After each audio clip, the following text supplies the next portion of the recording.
You ready to talk about Smackdown?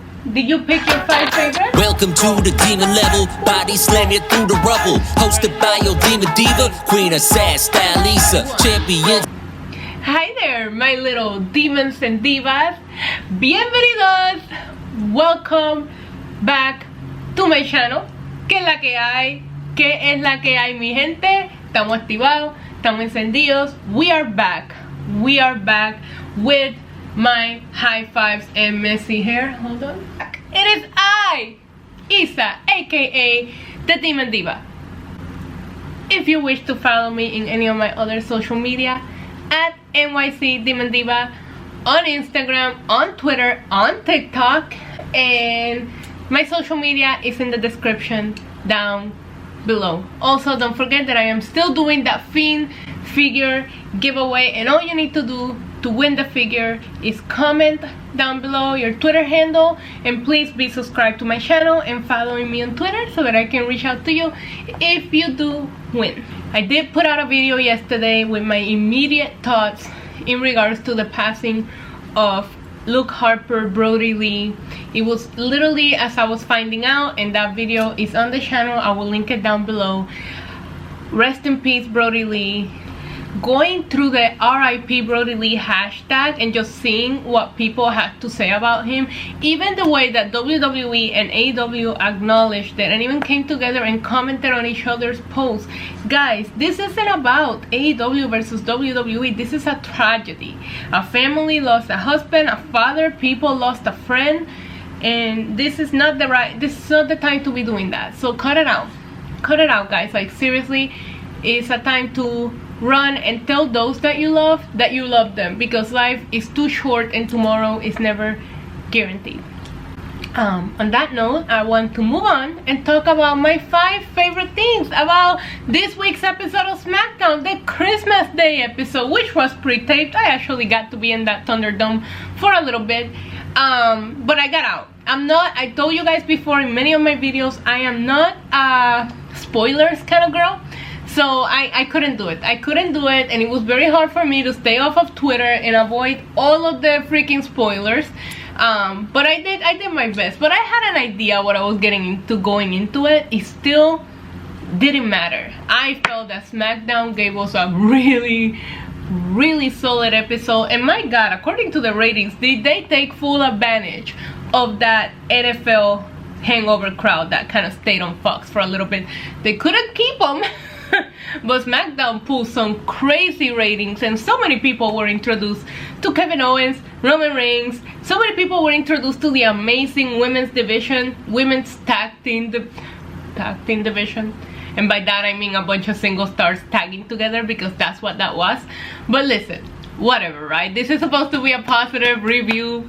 So in no particular order, it is time that I give you my Smackdown high fives, which, opposite of Raw, which I didn't even bring you a Raw high fives, because this week episode of Raw was complete basura, okay? No valió nada. Ese episodio era una porquería, okay? It was trash.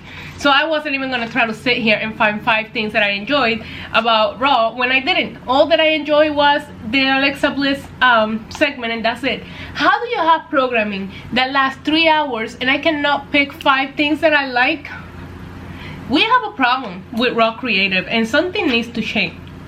Hopefully now we are going in the way to the Royal Rumble, and usually interesting storylines come about.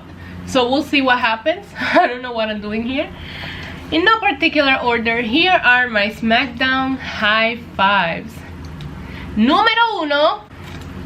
That cage match between Kevin Owens and Roman Reigns was absolute madness, craziness, move after move. I loved it. It was an amazing storytelling between both of them. Kevin Owens and Roman Reigns have insane chemistry in the ring. Every time they get in there together, it's just magic. And my favorite thing is that even though it was kind of predictable, we know Roman is not dropping the Universal title, it didn't take away from how good the match was. And it did give you some moments where you're like, is Kevin Owens really gonna pull this off? The storytelling that they're both able to tell is beautiful. That's like Roman needing help again to win, even though he's the big tribal chief of my pants and my ovaries and my feelings and my heart. I don't know about the ring, because he still needs his cousin, he still needs us to get it done. And I like what they're telling with that. And at some point somebody's gonna call him out and be like, no bro, you can't even win on your own. And it doesn't matter, he's the tribal chief. If you're el jefe, you know, el bichote de los bichotes, you don't need to finish your own. You got your hosts, you got your people to take care of things for you. So I like it, but I can understand how that does tell an interesting story in the head. Like, can Roman really get it done? Listen, when it comes to me jizzing in my pants when he comes out, he definitely gets it done. But that's not what this video is about. Also, Kevin Owens is amazing. Don't let him fall into obscurity after this feud. Whether the feud is done or not, Kevin Owens deserves to be up there in a main event feud. He is so good at everything that he does, and I just feel like it felt like he was lost in the shuffle, and it's good to see him back in an important role. And Roman Reigns did it for Jey Uso, now he's doing it for Kevin Owens, where you knew they didn't stand a chance at winning that feud, but they feel elevated. Where do we go from here? That is the question. Number 2, the women's tag match. Alright, there was a few things that maybe I didn't agree with, but it was perfect. I personally miss Charlotte Flair so much. I don't care what anybody says, Charlotte has it. Charlotte is like Walter Mercado, okay? She just like, she has everything. She's magical, and she just like, if I'm somebody that stayed in that channel after watching NFL and I saw Charlotte, I'll be like, oh, okay, you know? I missed her. Bianca Belair is a star. She's a star. I just can't get enough. And that spot where she saved Sasha by using her hair, original. It was so original, and I respect new things being done in wrestling. And I still love Bayley. Bayley is such a little troll. Like, I guess she's calling herself the ER better. Bayley is the definition of daddy, but in female form, and I love her. I love everything about this match. I wish they would have embraced the fact that Carmella and Bayley are really good friends, best friends. It should have been mentioned more.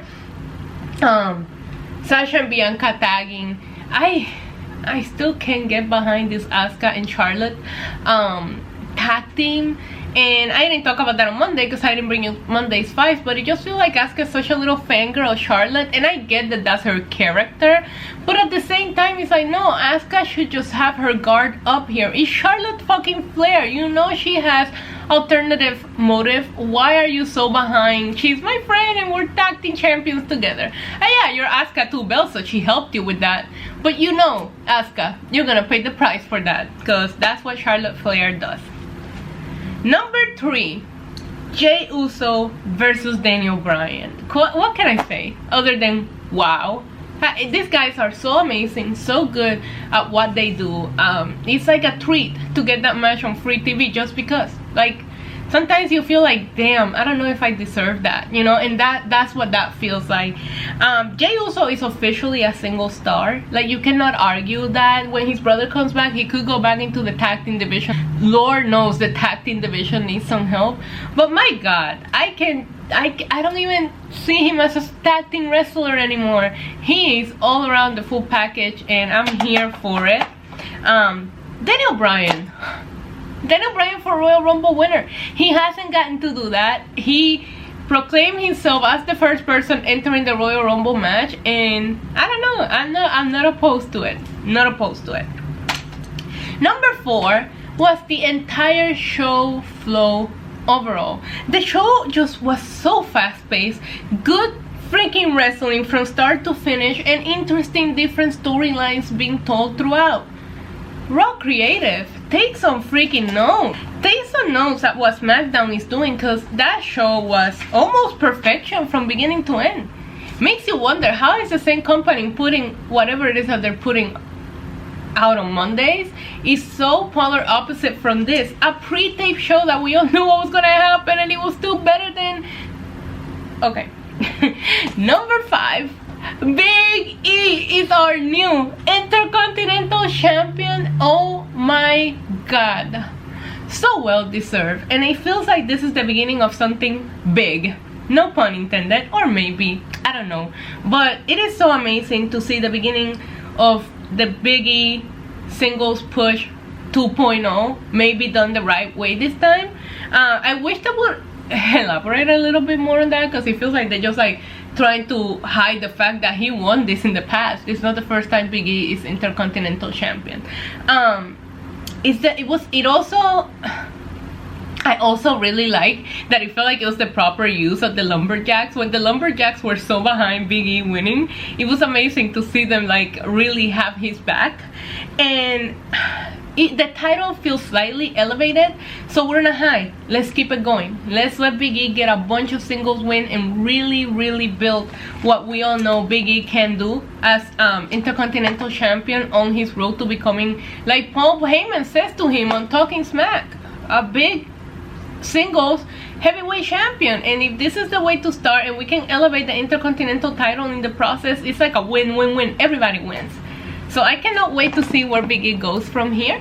And yeah, that's it. Those are my top 5 SmackDown favorite moments. Guys, comment down below and let me know what 5 things did you love about SmackDown. Did you love the whole thing like I did? Are you happy about Big E? What do you think of the cage match? Because I really enjoyed it, but I'm seeing mixed feelings about it. Yeah, and that's it, guys. That is all that I have for you today. Until next time, adios. Wait, block it.